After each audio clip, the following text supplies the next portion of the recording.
Ilze Luneau is going to share her testimony today. So Ilze, why don't you come up and share what the Lord has done in your life.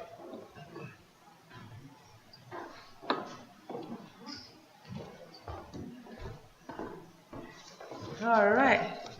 My name is Ilze Luneau, and I am originally from Latvia. Anybody know where Latvia is? It's a little tiny country in Eastern Europe, right across the sea from Sweden. And when I was growing up, it was actually part of Soviet Union, so it was under Russia's control, and so it was one of the Soviet Union countries. And I grew up in a nice family with two brothers and my mom and dad. But I was taught from a very early age at home and in school that there is no God. And if you believed in God, if we had anybody around who believed in God, people were looked down on. We had actually a player on our team who was religious, and her mom would tell her that she can't practice on Sundays, and we just thought that was crazy, you know. So anything about God was basically either taboo, or you don't talk about it, or you're looked down upon. So my parents plainly told me there is no God, and they're still atheists actually. So I grew up, but they did teach me the right values, and they taught us the right values at school too. They taught us not to lie, cheat, steal, not to kill anybody. So we grew up, and I grew up and I thought I was a pretty good person. I thought I was good because I did very good in school, and I was good at basketball, and when I compared myself to other people, I thought I was pretty good, you know. So I got good grades, and I played basketball, and I got a scholarship to come to play basketball in Albany, New York, at College of St. Rose when I was 18 years old. So I came all the way from Latvia, which is across the ocean, far, far away, to a totally different country with no family, nobody here when I was 18 years old, and it was quite a shock. And I didn't speak much English, I could only read it, so it was difficult. I wanted to go home pretty much the first couple months. It was tough. But then a couple of girls on the team took me in and became good friends, so it was better. And then I played basketball, and in college I actually met Matt, second year of college. He came to be an assistant coach. And after college, which I did very good in college, got all A's, was very proud of myself. You know, being proud is very good, right? So I thought I was doing good.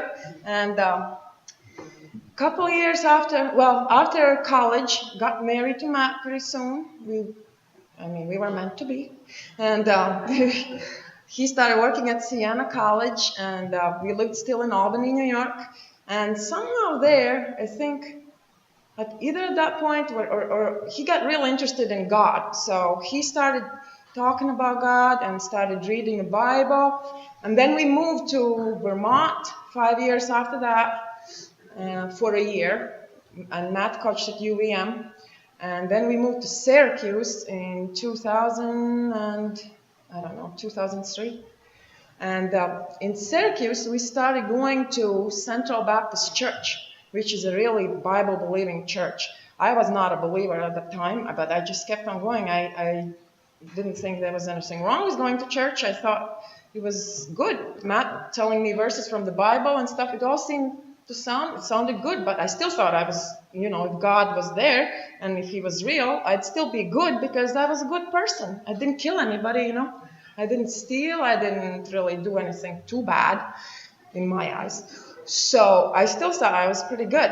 So a couple years into being in Syracuse and going to church, I think it was year 2004 when Matt actually had his first Godstock here in Vermont on our land. And I didn't even go because I had a show in Syracuse. But that was a really deciding year for God working in my life. I was already going to church with Matt, to Baptist church, where they preached about Jesus probably every single day. But I was deaf. I didn't really hear it, I heard parts of it, and it sounded good when the verses from the Bible, but I was not convicted that I needed some kind of help from God.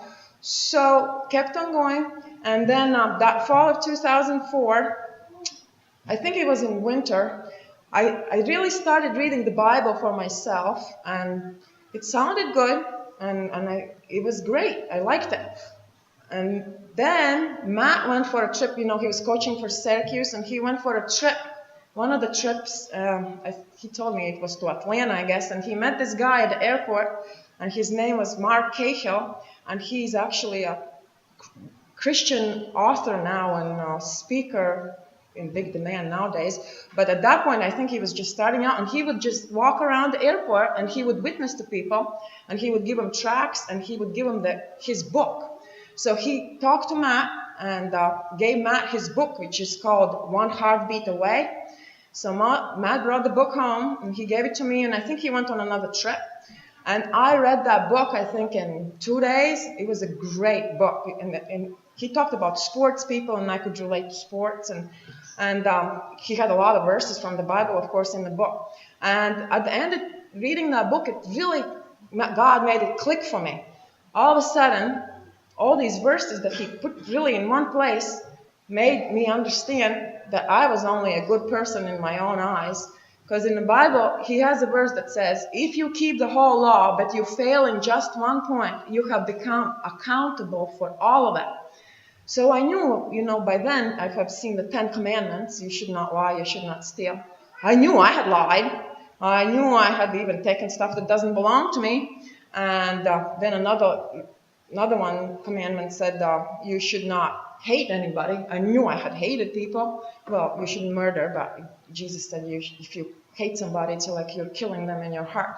So at that point, it kind of clicked for me. I said, I am guilty. Even though I think I'm so good, I have lied. I have been mean. I have been selfish. So at that point, after reading that book, I just kind of made a conscious decision. I said, yeah, I understand. I understand why I need Jesus, because I'm a liar, I'm a cheater, and I want my ways, and I've been proud. So I kind of made a decision and said, Jesus, yeah, I see why you had to die for me, and please forgive me and come into my life and do whatever you want. So after making that decision, there was no lightning. Nothing really happened. But I kind of had the peace of knowing I understood why Jesus had to die for me. And I wanted to tell everybody I knew. And guess what? That didn't fly very much. I told even Matt, I said, how come you never told me? Matt's like, I did tell you. I was like, how come I never heard? How come I didn't understand when I went to church? Even though they did, they preach from the Bible every single sermon. So it just showed me that, I was blind and now I could see. And I wanted to tell everybody. I told my parents and they looked at me like I'm nuts. And it's still causing big tensions between us because they think I'm in some kind of cult, They blame Matt for bringing me into cult, even though now I've been probably a believer for, over 10 years. And, it's not a cult. It's a relationship with the living God. And so after I got saved, which I knew only afterwards, I could see how God was working on me even before I got saved, with all the verses and going to church. And then, I was practicing my basketball dribbling, because some of you have probably seen that dribble, juggle, spin basketball. I was practicing right in Manley Fieldhouse at Syracuse, and I had this guy come by, and I had my music on, and I was practicing, and he said, "You're playing Christian music?" He said, "Are you saved?" I'm like, I still didn't really know what saved means, but he goes, "God is going to use you. God is going to use you." I'm like, wow, God is going to use me. So, and he said, "Have you ever heard of Upward Basketball? Have you heard of Tanya Crevier?" I said, "No."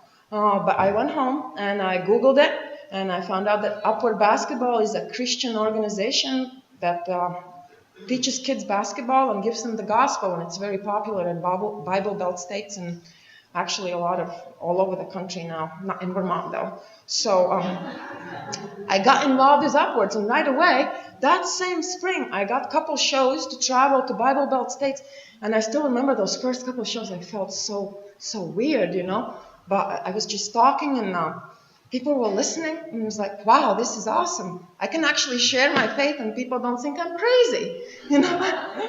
So it was great, and that gave me an opportunity to speak to a lot of kids and families about Jesus, and it actually made me really grow, because after I got saved and I had all these upward basketball shows, I knew I had to know what I'm talking about. And so I was reading my Bible, I was memorizing my verses, I was carrying around verses all over the place and just memorizing them. And we started going to, kept on going to Central Baptist, and had our girls were just at the right age, about 3-4 years old, when they could start going to Awana, where they teach them Bible verses. And so we were really involved in learning. And as a new believer, I really wanted to know everything I could know. And now looking back, I can see how God was preparing me for everything that would come. Because it hasn't been really easy.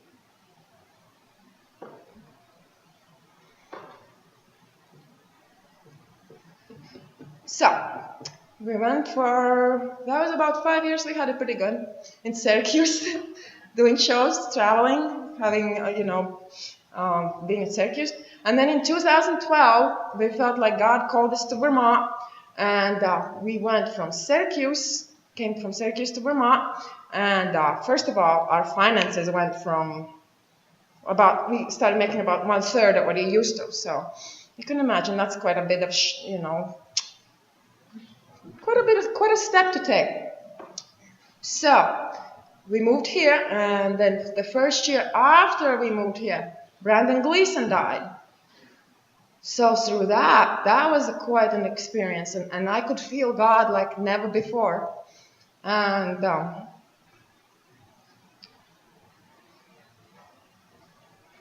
I could see him work, and I could see him use us to save people. And it was awesome, but it was also sad. But it was a great learning lesson. And I could see how God was using those verses that I was memorizing for me. I thought I was kind of learning them to tell people, Well, not really, but I could see how he was using those verses for me to get through that time. And then, of course, a year later, Matt had a stroke. And that was on Brandon's birthday. That was crazy too. A year later, on July 3rd of 2014. And that's when I really felt God. And I can't thank you all enough for praying for us, because that was the biggest miracle I have ever experienced in my life, and grew my faith incredibly. Because, you go from being all happy, healthy, and all of a sudden, I don't know if Matt's going to live through the night. And I'm in a hospital room, and this doctor comes in and he says 1/3 to 1/2 of his brain is damaged. Don't know if he's ever going to talk, if he's ever going to walk. And I was in shock. I remember going to the bathroom and just leaning on my knees and saying, God, help me. I had no idea what's going to happen. And next morning, Matt woke up, and he was there. His mind was there.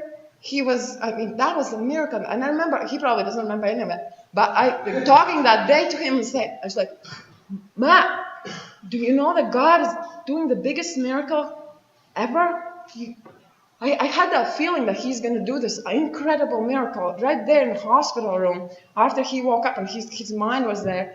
But it was still so sad, because I remember him saying to the doctor, when am I ever going to feel normal again? And I was just like, oh my gosh, he can't, at that point, he couldn't move anything. He was just laying there. And, his mind was there, but his body wasn't. And it's sad to see somebody you love, in that kind of condition. So, but again, God is so faithful. He had grown me, I had time to grow before this happened. Because if it would have happened when I was not a believer, I don't know how I would have gone through it without God. And then it was awesome to see how God works through it. And look at Matt now. Can you ever be able? It's just the biggest miracle ever when you look back at it and you think about what he did. he could have been paralyzed. He could have been, not able to think at all. Now you look at, you would have never been able to say that he had a massive, massive stroke. And I just can't tell you how thankful I am for all your prayers, because first when I heard that, when I saw Matt on the floor and I knew he had a stroke, because we had gone to emergency room the night before, and I looked at some symptoms, and they were stroke symptoms, but they just sent us home. So I knew it was stroke, and the first thing that God told me is like, pray. So I had the girls pray. We prayed first, and then on the way to hospital, I called Pastor Dan or text him, and I can't thank you enough for coming over there. I still remember just praying for Matt in that waiting room,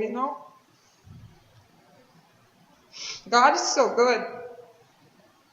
He's so faithful. And that's what I want, encourage myself with, that if he saw us through that, he'll see us through anything. He's just faithful. He's such a good father. He can give us peace in any kind of situation. And that's when those verses always come to my mind, is when you're starting to worry. And he says in the Bible, don't worry. He says, just ask me and I'll help you. And he has helped every step of the way. And it's just been awesome to see, And then again, thank you so much for praying. And we'll see what he does next, right? Yeah. So thank you again. And God bless you guys. Keep praying for us, though. Keep praying.